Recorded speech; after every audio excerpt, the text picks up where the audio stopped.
Hello and welcome to Maximity's next 2-Minute Tuesday. My name is Bronya and this video is about the Quick Access Toolbar.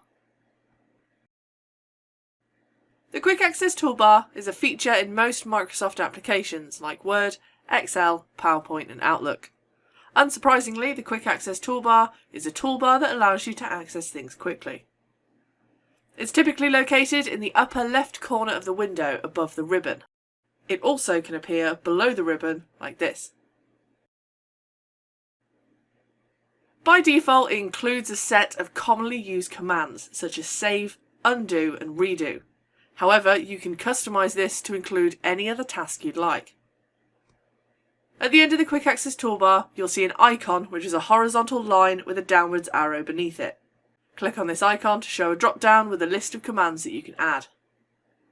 If you select more commands at the bottom, you'll be able to choose from a longer list of commands, as well as being able to change where the toolbar appears. So what I'm going to do is I'm going to click on that icon and then select Email to add it to my toolbar. Now we can see a little envelope with a paperclip.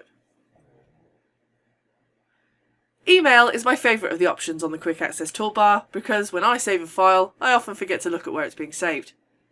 If you need to email a document to somebody, instead of opening Outlook, opening a new email, selecting Attach and then trying to locate that file, all I need to do is in the document that I want to send, click on the email icon in the Quick Access Toolbar and it takes my document as it is and attaches it to a new blank email ready for me to add my recipient and send.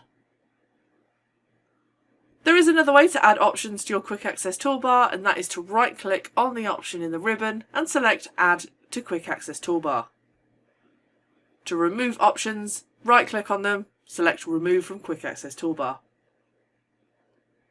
This feature is exactly the same in Word, Excel, PowerPoint and Outlook.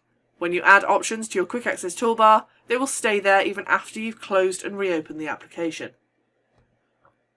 That's it for this week's 2-Minute Tuesday. Thank you for watching.